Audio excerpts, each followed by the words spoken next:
Good morning प्यारे विद्यार्थियों, स्वागत है अपने सत्यकेतु डिफेंस एकेडमी के लाइव सेशन में। प्यारे विद्यार्थियों, हम लोग जो है अपने कुछ इंपॉर्टेंट क्वेश्चंस जो है वो सॉल्व कर रहे हैं। ओके, तो आज के सेशन में भी जो है अपने कुछ 15 क्वेश्चंस हैं और उन 15 क्वेश्चनों को हम लोग जो है वो धीरे धीरे सॉल्व करेंगे। राइट, तो आज के क्वेश्चन का आज की क्लास का जो पहला क्वेश्चन जो है वो अपने स्क्रीन बोर्ड पे जो है आपको दिख रहा है।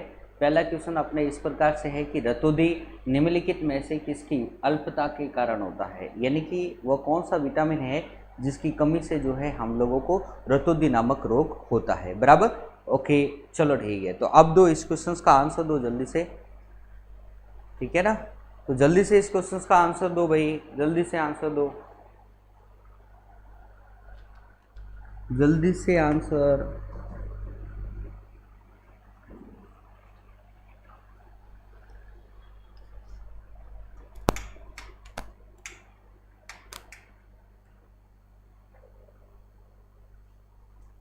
बहुत अच्छा, शाबाश। तो अपने इस क्वेश्चन का आंसर जो है सभी ने करेक्ट आंसर दिया है, यानी कि विटामिन ए।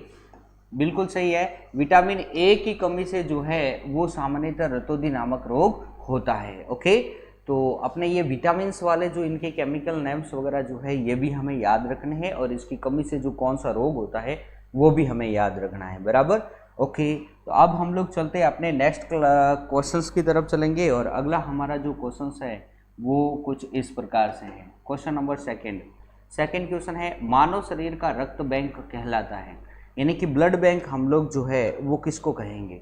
बहुत अच्छा क्वेश्चन है, और इसका आंसर जो है सभी देंगे। क्या होगा, जल्दी से आंसर दो भाई, क्या होगा इस क्वेश्चन का। यानी कि मानव शरीर का रक्त बैंक हम लोग ब्लड बैंक किसको कहते हैं। बराबर ना, यस, जल्दी से आंसर दो भाई। मेरे प्यारे विद्यार्थियों, हम लोग जो है मानव शरीर का रक्त बैंक जो है अपने इस पलिया को कहते हैं। आई बात समझ में। और इसी पलिया को हम लोग जो है अपने क्या बोलते हैं, हम लोग आरबीसी का कब्रिस्तान भी इसी को ही बोलते हैं। आरबीसी का कब्रिस्तान, क्या आरबीसी का कब्रिस्तान जो है वो किसको कहा जाता है, तो हम लोग इसी को कहते हैं। और आरबीसी का बूचड़ खाना भी हम लोग जो है, आरबीसी का बूचड़ खाना, ये भी चीज़ ध्यान में रखना है, बूचड़ खाना ये भी हम लोग किसको बोलते हैं, इसी आरबीसी को ये पलिया को बोलते हैं।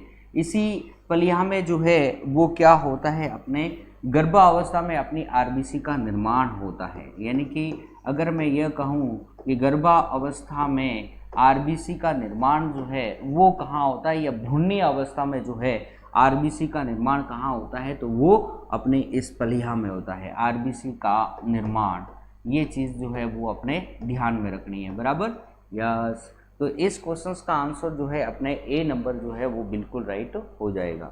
यस, आगे चलते हैं नेक्स्ट क्वेश्चंस की तरफ, और अगला हमारा जो क्वेश्चंस है वो इस प्रकार से हैं। क्वेश्चन नंबर 3, मानव शरीर की किन कोशिकाओं में सबसे कम पुनर्योजन की शक्ति होती है। सबसे कम जो है वो पुनर्योजन की शक्ति जो है वो किस में होती है।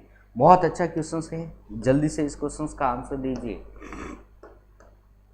पुनर्योजन की क्षमता किस में होती है, यानी कि आपने देखा होगा, हमने पहले पढ़ा हुआ कोशिका सिद्धांत में भी पढ़ा है कि नई कोशिकाओं का निर्माण जो है वो पूर्ववर्ती कोशिका से होता है। अब हमें क्वेश्चन ये कह रहा है कि निम्न में से किस में सबसे कम पुनर्योजन। सबसे कम पुनर्योजन मतलब अपनी नई कोशिकाओं का निर्माण जो है वो पूर्ववर्ती कोशिकाओं से बहुत कम होता है। वो कहाँ पर, यानी कि चेंजिंग बहुत कम होता है, तो वो किस में होगी। बहुत अच्छा क्वेश्चन है, बिल्कुल सही है, आप सबका आंसर भी बिल्कुल राइट है। यानी कि मस्तिष्क की कोशिकाएं, ये सेल्स जो होती है, ए नंबर वाला जो ऑप्शन है बिल्कुल राइट है। मेरे प्यारे विद्यार्थियों, अगर हम लोग कहें कि हमारे मस्तिष्क में 100% सेल है, इसमें से अपने 60% सेल्स ऐसी हैं जिसमें केंद्रक नहीं है। और आपको पता है कि केंद्रक जो होता है वो अपने कोशिका का सबसे महत्वपूर्ण भाग होता है। तो इस 60% में जो है वो केंद्रक है ही नहीं। तो आपको पता है कि अपने इस जैसे ये केंद्रक है, यही केंद्रक जो है धीरे धीरे बड़ा होता है, फिर इसके बीच में जो है वो दरार आती है, फिर इससे से एक नई कोशिका बनती है, और इसी से एक नई कोशिका, यानी इस नई कोशिका का निर्माण पूर्ववर्ती कोशिका से हुआ है। और इस नई कोशिका में क्या डिवाइड हुआ, यानी ये केंद्रक, यानी केंद्रक विभाजित होकर के एक नई कोशिका बनाता है, लेकिन इसमें केंद्रक है ही नहीं। अनुपस्थित होता है। इसमें केंद्रक क्या होता है, वो अनुपस्थित होता है 60% सेल में, और इसी 40% वाले भाग में जो है वो अपने क्या होता है, केंद्रक जो है वो केंद्रक उपस्थित होता है। तो ये सेल जो है वो डिवाइड होकर के आगे नई सेल्स बनाती हैं। 60% में नहीं होता, इसीलिए तो मस्तिष्क जो है आपको पता होगा इसमें कैंसर होने की संभावना भी बहुत कम होती है। कैंसर न के बराबर होता है, मस्तिष्क में कैंसर जो है वो न के बराबर होता है, और अगर होता भी है तो हम लोग उसको कैंसर नहीं बोलते बल्कि उसको ट्यूमर कहते हैं, बराबर ना। या ये चीज ध्यान में रखना। तो पुनर्योजन की क्षमता सबसे कम किस में होती है, तो अपने मस्तिष्क की कोशिका में होती है। चलो भाई नेक्स्ट क्वेश्चंस की तरफ चलेंगे। आगे हमारा जो क्वेश्चंस है क्वेश्चन नंबर 4, संकीर्ण मिश्रणों को उनके अधिशोषण की दर के आधार पर अलग करने की विधि कहलाती है। अलग करने की विधि क्या कहलाएगी, तो जल्दी से आंसर दो। क्वेश्चन नंबर 4 का आंसर दो भाई, क्या होगा। संकीर्ण मिश्रणों को उनके अधिशोषण की दर के आधार पर अलग करने की विधि क्या कहलाती है, तो जल्दी से आंसर दो, क्या होगा।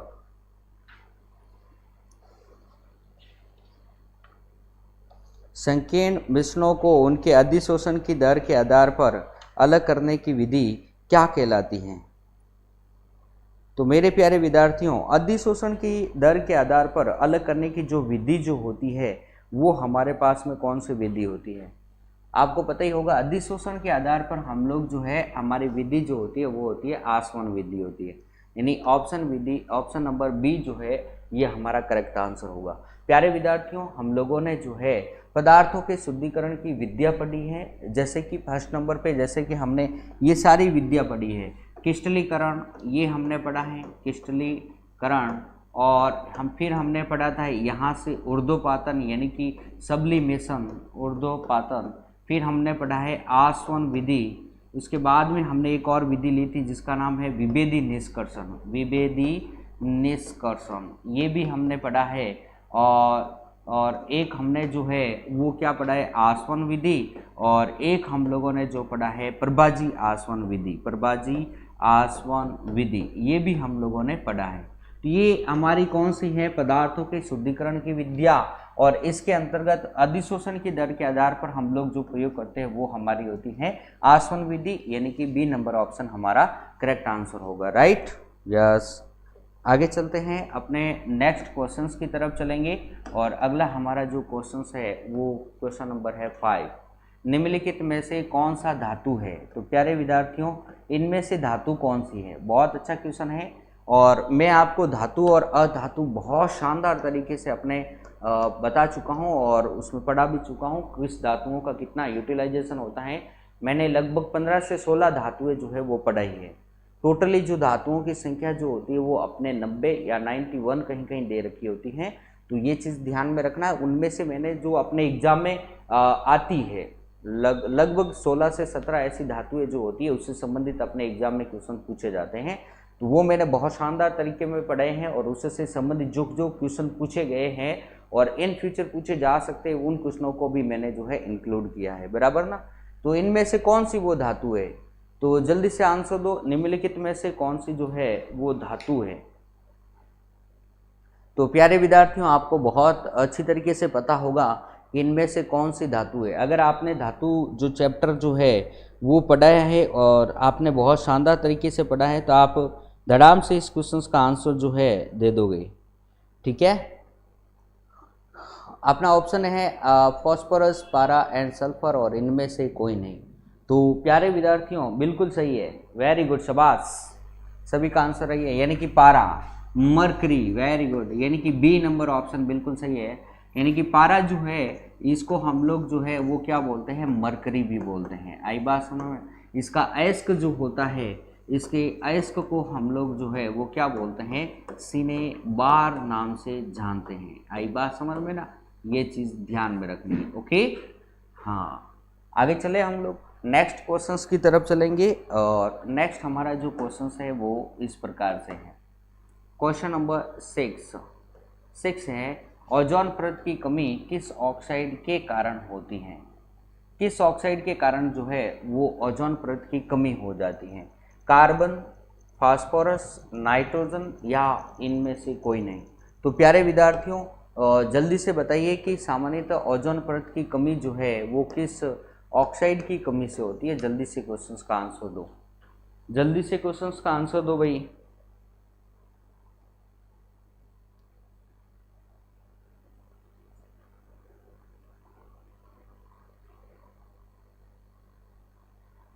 यस, ओजोन परत की कमी किस ऑक्साइड के कारण होता है। बहुत अच्छा क्वेश्चन है, वेरी गुड। हाँ जी, okay, CFC, okay, very good. तो मेरे प्यारे विद्यार्थियों CFC में अपने जो ये CFC ये जो है इसमें ये कार्बन यानी कि कार्बन के ऑक्साइड यानी कि A नंबर, बहुत अच्छा, A नंबर अपना बिल्कुल जो है वो करेक्ट आंसर होगा। यस, आगे चले हम लोग नेक्स्ट क्वेश्चंस की तरफ चलेंगे और अगला हमारा क्वेश्चन नंबर 7 सबसे भारी कण है। ओ ये तो हमारा कल भी आया था क्वेश्चन, सबसे भारी कण कौन सा है। ये कल भी आया था हमारे क्वेश्चंस, सबसे भारी कण कौन सा है।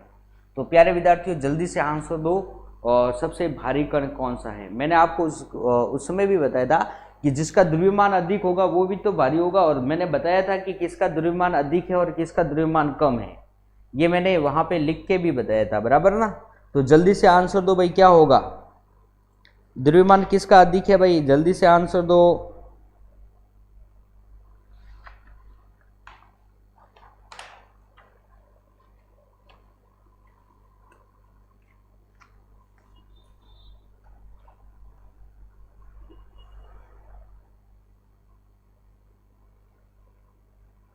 किसका अधिक है द्रव्यमान, बहुत अच्छा, यानी कि अल्फा, यानी कि A नंबर ऑप्शन इसका बिल्कुल सही है। यानी कि अल्फा का जो है वो सबसे अधिक द्रव्यमान हो रहा है और सबसे भारी कण भी ये जो है बराबर। यस, आगे चले हम लोग नेक्स्ट क्वेश्चंस की तरफ चलेंगे और अगला हमारा जो क्वेश्चंस है वो इस प्रकार से है। क्वेश्चन नंबर 8, प्रतिरोध की इकाई है, प्रतिरोध की जो है वो इकाई कौन सी है, जल्दी से आंसर दो। प्रतिरोध की इकाई है ओम, वॉल्ट, एम्पियर या इनमें से कोई नहीं। तो जल्दी से आंसर दो, प्रतिरोध की यूनिट जो है वो कौन सी है। जल्दी से प्यारे विद्यार्थियों आंसर दो भाई।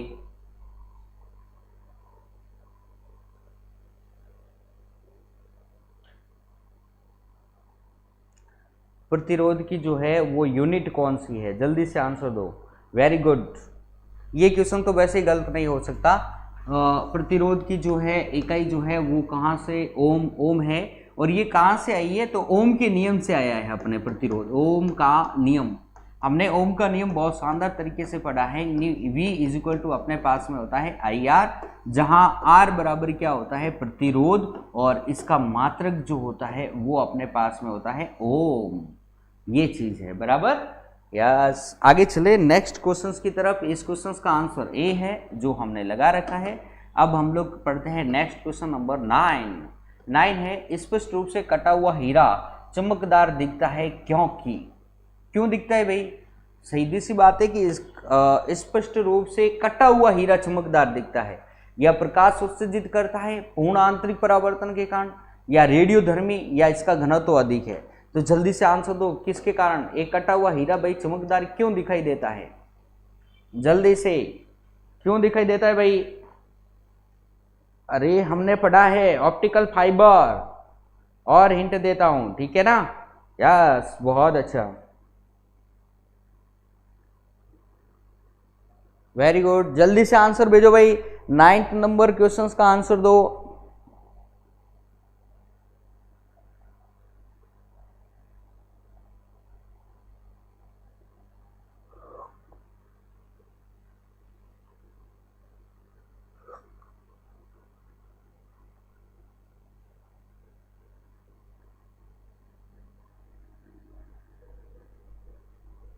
बहुत अच्छा,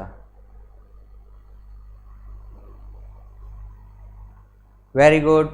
तो भाई इसमें सीधी सी बात है पूर्ण आंतरिक परावर्तन ही होगा, यानी कि B नंबर ऑप्शन बिल्कुल करेक्ट आंसर है, और सभी का आंसर जो है बिल्कुल करेक्ट है भाई। ऑप्शन ही ऐसे है, रेडियोधर्मी है नहीं, घनत्व है नहीं, उत्सर्जित करता है नहीं, तो B ऑप्शन ही रहा है हमारे पास, बराबर ना। वेरी गुड, ओके, आगे चलते हैं हम लोग क्वेश्चन नंबर 10। किस फसल में असली तथा नकली फसलों के गुण सम्मिलित है? असली व नकली फसलों के गुण सम्मिलित होते हैं किस फसल में भाई? क्वेश्चन नंबर 10 बहुत अच्छा है भाई, सोच समझ के आंसर देना। हम सब गांव से बिलोंग करते हैं तो भाई ये क्वेश्चन जो है गलत नहीं होना चाहिए। जल्दी से आंसर दो, किस फसल में असली तथा नकली गुणों को सम्मिलित है? कौन सी फसल है भाई जिसमें असली व नकली गुण सम्मिलित है?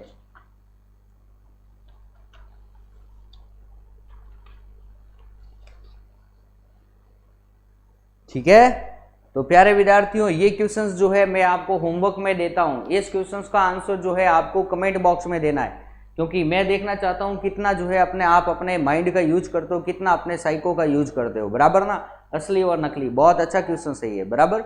ओके, तो इस क्वेश्चन का आंसर हम लोग जो है आप जैसे ही अपना ये वीडियो खत्म होगा उसके पश्चात कमेंट बॉक्स में देना है और मैं आपको वहां पर उसका आंसर सही बताऊंगा, बराबर। यस, आगे चलते हैं, अपने नेक्स्ट क्वेश्चन की तरफ चलेंगे। और अगला हमारा जो क्वेश्चन है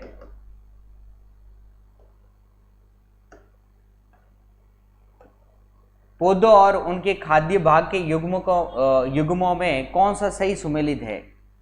पौधों और उनके खाद्य भाग के युग्मों में कौन सा सही सुमेलित नहीं है? चलो भाई, कौन सा सही सुमेलित है? ओके, सही सुमेलित नहीं है ये बताना है। अदरक का क्या हम लोग प्रकंद खाते हैं, प्याज का मौसलपरण खाते हैं, नारियल में भ्रूणपोष और आलू का मूल। तो जल्दी से आंसर दीजिए भाई, क्या होगा आंसर? क्या होगा 11th में? क्या होगा भाई? बहुत सिंपल क्वेश्चन है।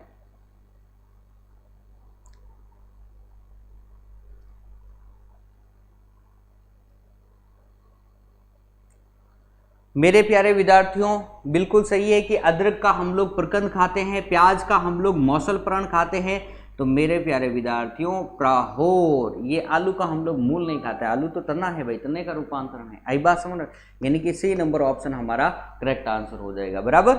यस, आगे चलते हैं, नेक्स्ट क्वेश्चन की तरफ चलेंगे। अगला हमारा क्वेश्चन है क्वेश्चन नंबर 12। पादप जगत का उभयचर संज्ञा किसे प्रदान की गई है? उभयचर जो जल और थल दोनों पर रह सकते हैं, कौन सा होगा? ऑप्शन ए आपको बिल्कुल दिख रहा है कि कौन सा आंसर है भाई, जल्दी से आंसर दो। ऑप्शन ए है जटिल आंतरिक संरचना वाले टेरिडोफाइट्स, ए कोशिकीय शैवाल, सरल आंतरिक की संरचना वाले ब्रायोफाइट्स, या ए कोशिकीय अचल शैवाल। तो जल्दी से क्वेश्चन नंबर 12 का आंसर दीजिए, क्या होगा 12 नंबर क्वेश्चन का आंसर? जल्दी से भेजो भाई, बहुत अच्छा क्वेश्चन है कि आपको पता है पादप जगत का जो है वो उभयचर की संज्ञा किसे प्रदान की गई है। अगर इतना पता है तो फिर आप फटाफट इसका आंसर दे दोगे जल्दी से। पादप जगत का उभयचर जो जल और थल दोनों पर रह सकता है, जल्दी से क्वेश्चंस का आंसर भेजो, क्या हो सकता है?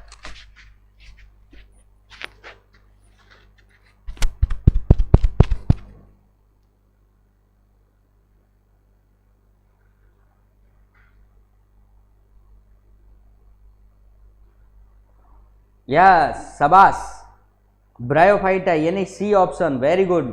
यानी कि अपने सरल आंतरिक संरचना वाले ब्रायोफाइट। यस मेरे प्यारे विद्यार्थियों, पादप जगत में हम लोग ब्रायोफाइट को जो है वो अपने क्या बोलते हैं? उभयचर कहते हैं। आई बात समझ में? पादप जगत का उभयचर हम लोग ब्रायोफाइट को कहते हैं, और इसमें ये ब्रायोफाइट ये रहा, सरल आंतरिक संरचना वाले ब्रायोफाइट इसका करेक्ट आंसर है। बहुत अच्छा, शाबाश। आगे चलते हैं, अपने अगले क्वेश्चंस की तरफ चलेंगे, और क्वेश्चन नंबर है 13। पौधों के कौन से भाग से हल्दी प्राप्त होती है? बहुत अच्छा क्वेश्चन है। जड़, फसल, पुष्प, तना। मेरे प्यारे विद्यार्थियों, हम लोगों ने मॉर्फोलॉजी पढ़ी थी, और मॉर्फोलॉजी में मैंने आपको बताया था कि हल्दी जो है वो किससे प्राप्त होती है। हल्दी जड़ से होती है, तने से होती है, पुष्प से होती है, या फल से होती है, तो फिर किससे होगी?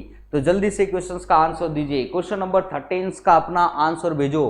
पौधे के कौन से भाग से जो है वो हल्दी प्राप्त होती है? तो जल्दी से क्वेश्चंस का आंसर दो, बड़ी सोच समझ के देना है भाई, ठीक है ना।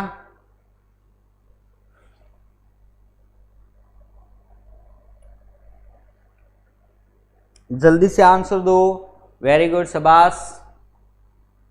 अधिकांश है कि बी, अच्छा डी आंसर आ रहा है। अधिकांश है कि जो है वो डी आंसर आ रहा है, बहुत अच्छा, शाबाश। ओके, ए नहीं होना चाहिए, ए नहीं आएगा भाई, ए नहीं आएगा, या तो क्या आएगा? जल्दी से आंसर दो। यस मेरे प्यारे विद्यार्थियों, बिल्कुल सही है। लगभग सभी के सही आंसर है, यानी कि डी, यानी कि तना या स्टेम। तो प्यारे विद्यार्थियों, हल्दी का जो है वो हमारे हल्दी जो है वो तने से प्राप्त होती है। हल्दी का खाने योग्य ये तना जो होता है इसे हम लोग देखो क्या कहते हैं, भूमिगत तना। भूमिगत तने के रूपांतरण, भूमिगत तने के रूपांतरण है ये। आई बात समझ में ना। और कौन कौन से वो मैं आपको पहले भी बता चुका हूँ, अभी 1-2 दिन पहले ही बताया था कि अपने कौन कौन से, जैसे कि आलू, आलू जो है वो स्टेम है। आई बात समझ। आलू, अदरक, ये भी अपना क्या है, अपना एक तना है, स्टेम है। हल्दी, इसको भी ध्यान में रखना है, ये भी अपना जो है भूमिगत तने का रूपांतरण है। ये के यानी पौधे के तने भाग से हल्दी प्राप्त होती है। बहुत अच्छा, आगे चलते हैं अपने अगले क्वेश्चंस की तरफ। और अगला हमारा क्वेश्चन है 40 नंबर, सेकंड लास्ट क्वेश्चन है भाई आज की क्लास का। सेकंड लास्ट क्वेश्चन है कि निम्न में से कौन सा एक फल है? आलू, मूली, भिंडी और शकरकंद। अच्छा है भाई, जल्दी से अभी अभी मैंने क्वेश्चंस का ये समझो, इसमें अगर आपको ऑप्शन सही देखा है तो अभी अभी मैंने क्वेश्चंस का आंसर ही बता दिया इसका। तो अब जल्दी से, अभी जल्दी से आंसर दो भाई। 2-3 तो ऐसे कट जाते हैं और सीधे सीधे अपने आंसर भी आ जाते हैं। यस, कौन सा एक फल है? निम्न में से कौन सा एक फल है? जल्दी से आंसर दो भाई।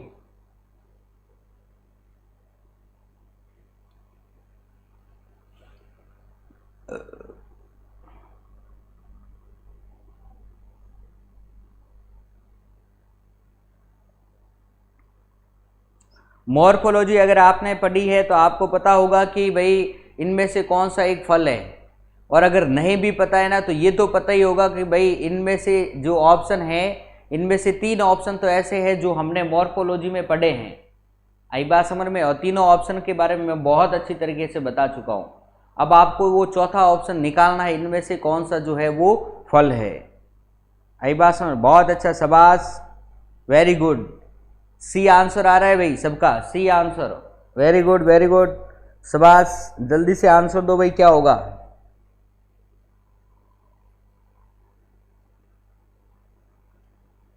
बहुत अच्छा, यस। मेरे प्यारे विद्यार्थियों, इसका जो करेक्ट आंसर जो होगा वो हमारे क्या होगा, भिंडी। यस, बहुत अच्छा, सी आंसर दिया है आप सबने, वेरी गुड। सी आंसर ही तो करेक्ट होगा। निम्न में से कौन सा एक फल है? तो भाई वो भिंडी होगा। प्यारे विद्यार्थियों, अभी अभी हमने देखा था कि आलू जो है वो क्या है भाई, तो भूमिगत तने का रूपांतरण है। आई बात समझ में ना, भूमिगत तने का रूपांतरण। मूली जो है वो जड़ है, और वो भी कौन सी जड़ है भाई, तो मूसला जड़ है। जड़ें 2 प्रकार की होती है, इसमें से मूसला जड़ अपनी ये है, और शकरकंद जो है वो अपनी अपस्थानिक जड़ है। आई बात समझ में ना। तो ये मैं आपको, जब हमने मॉर्फोलॉजी पढ़ी थी तब मैं आपको आलू, मूली और शकरकंद इन तीनों के बारे में बताया दिया था। जब हमने मूसला जड़ पढ़ी थी तो उसमें मूली बताया था, अपस्थानिक जड़ पढ़ी थी तो मैंने शकरकंद बताया था। और अब मूसला जड़ किसे कहते हैं और अपस्थानिक जड़ क्या होती है वो भी हमने बहुत शानदार तरीके से पढ़ा था। अगर आप लोग सब वापस अगर पढ़ना चाहते हैं तो अपने सत्यकेतु डिफेंस एकेडमी का जो ऐप है उसको अपने मोबाइल्स में जो है वो डाउनलोड करिए, और उसमें अपने पहले ऑफिस से बात करिए, आपको वहाँ पे जो है कुछ पासवर्ड वगैरह मिल जाएगा, फिर आप वहाँ से जो है क्वेश्चन ले सकते हो, बराबर। Okay, yes. और जो हमारे डिफेंस से जो जुड़े हुए स्टूडेंट हैं उनको तो ये अपने ऐप को जो है वो डाउनलोड 100% डाउनलोड करना ही है, ये चीज़ ध्यान में रखना है, बराबर ना। क्योंकि डाउनलोड अपने ऐप में जो है वो सारी कुछ है, जो हम लोग क्लास में पढ़ाते हैं वो सब कुछ जो है मैटर जो है अपने ऐप में मिल जाएगा, बराबर ना। ओके, तो आगे चले। अपने आज की क्लास का हम लोग जो है वो लास्ट एंड फाइनल जो है वो क्वेश्चंस पढ़ेंगे। आज की क्लास का अपने लास्ट एंड फाइनल जो क्वेश्चंस है वो कुछ इस प्रकार से हैं। क्वेश्चन नंबर 15, प्रकाश संश्लेषण की लगभग उल्टी प्रक्रिया है। प्रकाश संश्लेषण की लगभग उल्टी प्रक्रिया है, ये लो भाई। और ये हमारे एग्जाम में भी पूछा हुआ क्वेश्चन है, ये चीज ध्यान में रखना। ये हमारे एग्जाम में भी क्वेश्चन पूछा हुआ है, और कैसे पूछा था वो भी मैं अभी आपको बता दूंगा। प्रकाश संश्लेषण की लगभग उल्टी प्रक्रिया है कौन सी? स्टार्च पाचन, स्टार्च का पाचन, लोहे को जंग लगना, फलों का पकना और लकड़ी का जलना। तो भाई जल्दी से क्वेश्चंस का आंसर दो भाई, कौन सी जो है वो प्रकाश संश्लेषण की लगभग उल्टी अभिक्रिया है, विपरीत अभिक्रिया है। तो जल्दी से आंसर दो भाई, क्या होगा?